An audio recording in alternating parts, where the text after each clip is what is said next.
Hello, and welcome to the show. I'm King POSH. So today, we are looking at the 2017 Nissan GTR all-wheel drive drift tune. So here, let's have a nice look of this beautiful beast. Here we can actually look at the engine on my tune that I have on here. That is gorgeous. I love the red. It just goes with the black. It's a sexy engine. Can I call it a sexy engine? Of course I can. It's a sexy engine. It's a sexy car too. Beautiful and whatnot. Very sexy interior. Very sexy outside and exterior. Look at that. We can look in the trunk, but I can't see anything. It's so dark in there. Where's the light? I see that they have a child safety pole thing. So that's a plus. If you can see it. I hope it glows in the dark because it's pitch black in there.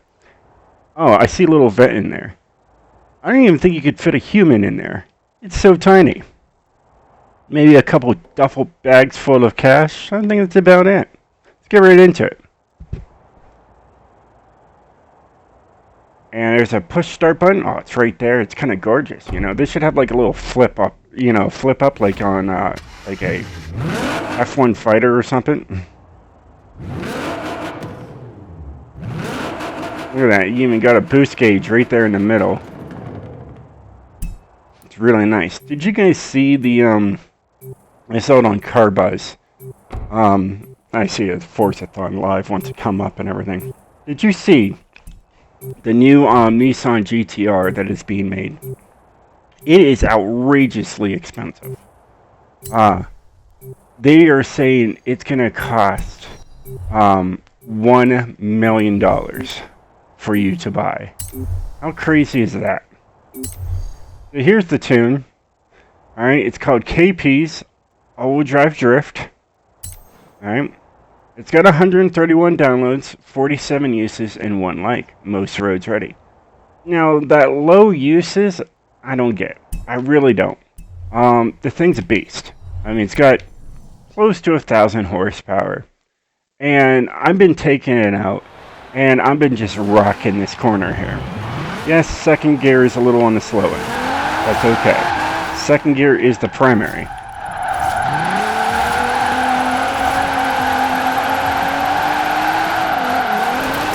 have arrived at your destination. There's a 49. Alright. Before making this video, I went out and just checked it out. First lap I did a 50. And then I did a 52. I mean, it's good. Get those tires warmed up. You take it on the outside. You ride it out. You have arrived. There's a 51 too. So, when I see that it has such low uses, I'm questioning, do you know how to drift? Because it's clearly good. It's clearly a good car. So I just want to really throw it out there that it does drift. So let's get right into what I've done to it. So there's only 2 options you have, and that's rear-wheel drive or all-wheel drive. Alright? All-wheel drive, it's just a little 3,000 pounds. Rear-wheel drive, it's right at 3,000 pounds. You start putting the, transmission in there and everything else, you could knock it down under 3,000 pounds. Just barely. Alright. The engine stock, you can't do anything. You can't put a 6.2 liter V8 in there. You can't put, an inline 6 or whatnot. You got the stock motor, and that's what you got to work with. So it's a little harder to tune. 983 horsepower, 772 pounds of torque, not too bad, out of a 3,000 pound vehicle. As you can tell, darn good.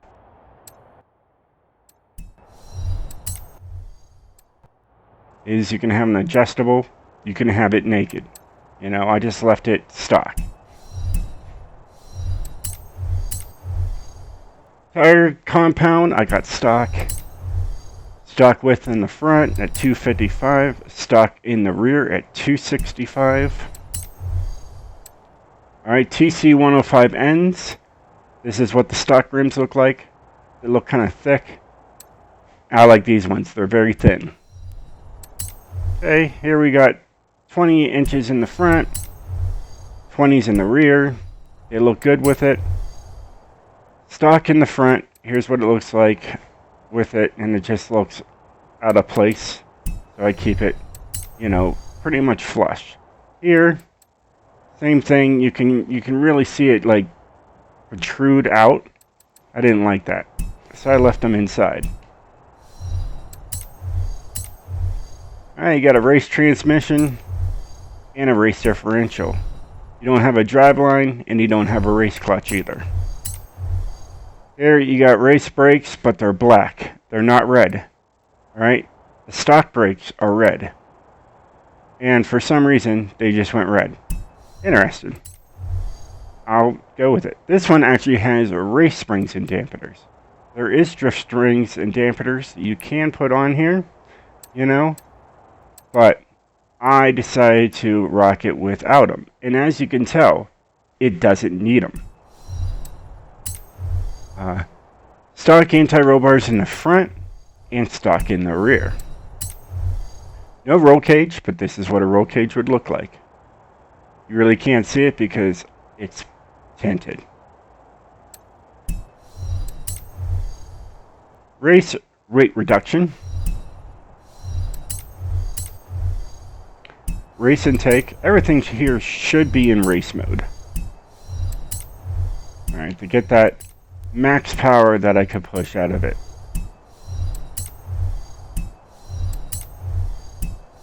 And you guys are probably wondering, Posh, there's a pre-order Nissan GTR, right? Yeah, that's the next video that comes out. I have 2 more cars to do, this one and a Sentra. So there you have it, all race. That's the power you can get out of this engine.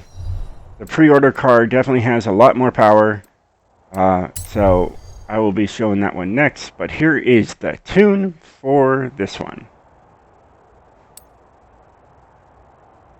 Alright, my gearing is closer to speed. As you can tell, when I went right to second gear, it kind of bogged down. But once it picked back up, once the boost kicked in, it wasn't too bad.